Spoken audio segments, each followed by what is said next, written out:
In the U.S., hate crimes against Catholics have been multiplying at an alarming rate. Why aren't media outlets and politicians talking about it? Joining me now to discuss this and much more, senior editor at the Federalist, Christopher Bedford. Chris, thanks for being here. According to the USCCB Committee on Religious Liberty, there have been at least 78 anti-Catholic crimes since May of 2020 across 25 states. Incidents include arson, statues beheaded or smashed, gravestones defaced, anti-Catholic language spray painted on church property. You've reported on this recently, and frankly, you're one of the only people in secular media doing that. What's driving this increase of anti-Catholic hate crimes, and why are they largely unreported? It's wild, and I'm careful with using the term hate crime, Raymond, because I know it's really overused. And typically in this country, if you hear the word hate crime, it often means that it's going to be pushed up, and maybe it's not even going to be true. Some of the most spectacularly reported ones have turned out to be complete and total farces. But you look through this, and the Catholic bishops are careful to discriminate between the different kinds of crimes. It's not just possibly kids breaking into their Catholic high school and spraying a fire extinguisher so they don't have to go back that day or the next day. These are, like you said, decapitating statues, desecrating statues of Christ, breaking centuries-old stained glass windows, lighting churches on fire, spray painting specific messages. These kind of attacks are spreading, and at the end, they've been increasing over the last 5 years or so in the United States by about 6, 7, 8, 9, 10-fold in different areas, sometimes even more. And talking to Catholic priests and talking to those in the neighborhood, talking to one on Capitol Hill, Monsignor Pope, who does a radio show with EWTN, had some very interesting thoughts. He said that over the last couple of years, as evil has not only become tolerated, but openly celebrated by large aspects of our society, the devil that used to hide or often hides in the shadows isn't hiding anymore. He's brave, he's out in the open, he's in the light, and people feel emboldened to attack statues, to attack people, to attack symbols of Christianity, to attack it in the Washington Post or the New York Times, to call Mary, Queen of Heaven, a racist symbol. When people feel that open at the top of the intellectual hierarchy in the United States, then it's just going to be open season on the bishops, on the churches, and on the faithful. That is such an important point, Christopher, and you're the only one I've read who've tied it all together here, that these Catholic hate crimes, and you wrote this in your piece, they're not just about vandalism or wanton desecration. There's a dark aura coming from the nation's halls of power. You point to the 2017 incident when future Supreme Court Justice Amy Coney Barrett was told by Dianne Feinstein that the dogma lives loudly within her. And in 2019, when Brian Boucher was nominated for a federal court seat, and Mazie Hirono, the senator, and then Senator Kamala Harris, made him out to be an extremist for being a member of the Knights of Columbus. Why is there no penalty, or even less, no outrage for this anti-Catholic rhetoric? And there was not even a lot of outrage from the GOP. Senator Ben Sasse, who himself is not even a Catholic, was the only person who went down to the floor and said, we're going to vote right now on a unanimous, non-binding resolution that says that the Senate condemns anti-Catholic bigotry, like we saw from Senator Mazie Hirono. We saw from Senator Cory Booker of New Jersey, who think that Catholic teachings and Christian teachings are hateful, who view everything through the lens of the political. They want to subvert all things, the family, the parents, religion, and God to the political, and are completely amazed to find out that the 2,000-year-old church on earth and the Word of God don't fit into either Republican or Democratic talking points at all. It's so much bigger than that. But the bishops in the Catholic faithful are always there for people, whether it's illegal immigrants or legal immigrants, whether it's the poor, whether it's the adoption centers that were invented by the Catholic Church, or a lot of the schools. They're always there. They're willing to march with civil rights protesters. They're willing to march with protesters for freedom on July 4th as well. And because of that, they're completely taken for granted. Politicians, they don't fit into the different kinds of victim classes that people have held up, even though they include a huge amount of Hispanics. And my personal parish is a black parish. They don't generally fit into that. So politicians put their finger in the wind, decide which ways the wind is blowing, and decide that they're going to side with the radicals or the Satanists or anyone else who's attacking the church. And often, a lot of Catholic leaders they want to be cozy and happy with political leaders, so they don't even stand up for themselves. I want you to react to the media's absolute outrage over the bishops daring to demand that Catholic public figures act in conformity with their professed faith.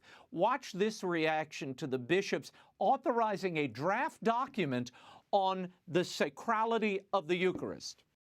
We all know that there must be a separation between church and state, and I just don't understand how this has come about. When you really look at Catholic doctrine, why when the Attorney General Barr was pushing the death penalty, he's Catholic, which is also just uniformly opposed, according to Catholic doctrine. Why was he not, not permitted to receive communion? President Biden has said before that while he believes in the Catholic Church's precepts on abortion, he will not impose those views on others. There's a line between separation of church and state in this country. It's very dangerous to start blurring these lines around politics. I understand the Catholic doctrine. I've gone to Catholic school my whole life. I respect the separation from religious and state, but if this is an attack on Democrats or Joe Biden, I just think it is, the religious space beginning to go into the Washington politics, and we should stop it before it goes too far. Second Catholic precedent in our history. I mean, for God's sakes, this man was just in an 8-day foreign trip in Europe and made time to go to Mass. I think the big problem here is that the church is politicizing communion, which is a very sacred practice. The only way to protect the democracy is to keep the two apart. These conservative bishops who are hanging on to power, they're not really religious, are they? They're political. And by the way, I thought the Pope was infallible. What happened to that? All of a sudden, they don't listen to the Pope? Is this a form of intimidation we're seeing from the media? I mean, obviously, they don't know what they're talking about on any front here, Chris. I mean, you could tell that they don't know what they're talking about right away when they assume that the United States Conference of Bishops are a Republican or somehow very conservative body.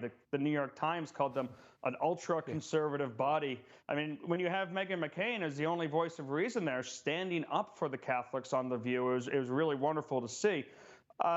This has gone back a long way. People have been aghast at some of the Democratic politicians who've come out, who've just openly attacked the Catholic Church, who dared the bishops to deny them communion, and just because they commit mortal sins or are not in a state of grace or not even seeking forgiveness. But it's a deal the bishops made, and a lot of the Catholics were willing to make, for political power a very long time ago. And John F. Kennedy's speech, which is taught in civics classes as a great step forward for Catholic acceptance, he very specifically said, I will not send a Vatican to the ambassador. I will not allow for children to be sent to Catholic schools or any kind of federal funding for Catholic schools. I will not accept what men of God or the bishops or the Pope even has to say on abortion, not abortion, excuse me, but on other issues, including divorce. And he said it will have no impact on him. And because of that, a lot of Americans were accepted. Once he actually was shot and was lionized, and a lot of Americans really accepted Catholics after that, he became a martyr for that. But he didn't, in order to be accepted by the American political establishment, he didn't embrace his faith, he completely shed it. A lot of politicians since then have become very used to that and very comfortable with that. And there's been such a pushback in the church even to punishing and holding the sinner to account as an act of mercy, that we had a great redo from Pope Francis of canon law lately that called back, hey, you know what? We have to tell people they can have communion, not because we want to deny them God's grace, not because we want to deny them the body of Christ, but because we need to draw them back to God, draw them back to a state of grace, draw him back to his teachings, and save their souls. Yeah, no, that's a merciful act to warn people that they're going down a dangerous path, particularly when they're doing so in public and encouraging others to follow their lead. So, and that's really what this is about. And as we said earlier, Scandal. Chris, it's up to the individual bishops to do something. The bishops' conference can't do anything about these individual souls, no matter how high their office or low. It's up to the individual bishops, and they have to take some kind of action. I want to return to this hate crime story, though, before I let you go.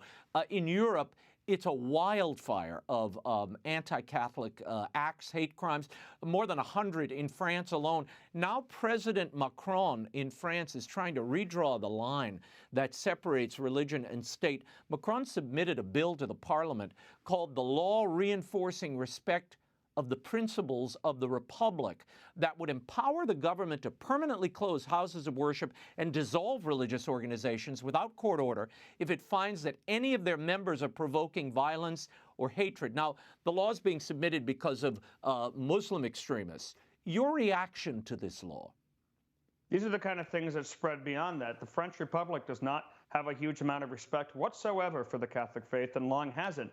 People and faithful Catholics were rightly aghast when the Vatican recognized the Chinese state Catholic Church, where the Chinese communist government that's extremely anti-Christian was allowed to name bishops. Very few people know that outside of a small region in France, the same is currently true in France, where the government has the power to name bishops because of an anti-clerical law that went in. It's this country that has a history of having sacked Notre Dame and also of having recently helped demolish churches with priests being dragged out. This hatred of Christianity and Catholicism goes deep and long in Europe between the black magic and the death metal, but it's all those forces kind of coming together with a combination of secularism and an unwillingness to defend themselves, and also a huge amount of immigration that's brought some radically anti-Christian ideas from Africa and the Middle East. They combine to be a very dangerous place to be either Christian or Jewish. Christopher, before I let you go, and you mentioned it a moment ago, China and what we're seeing there. The Apple Daily, Jimmy Lai's paper, they have ceased operations now. Many of the executives have been carted off to prison. Of course, Jimmy has been in prison. Jimmy Lai, the outspoken Catholic layman, a billionaire media mogul, he's been in prison since December. All of his assets frozen. Are you stunned that we've heard so little, not only from leaders in the United States, but from the Vatican condemning this in any way? Yes, and I'm glad you brought it up. I'm trying to write about that this weekend for early next week, because here we have a literal or a modern version of a St. Thomas More, a billionaire who is willing to give up everything he has, to give up his freedom and possibly his life to stand up for liberty, and he's inspired by his Catholic faith and the gospel. How many billionaires in America are willing to give up everything they have because of the gospel and because of their love of Christ and their love of liberty? In the reality, in America, most of our billionaire class are willing to snuff out news about the persecution of Catholics in China to please their foreign masters.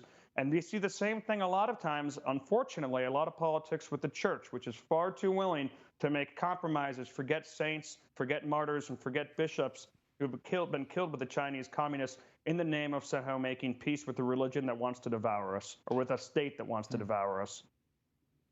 Christopher Bedford, thank you for the commentary, and you can read more of it at Federalist, thefederalist.com. Thanks so much, Christopher. Thank you.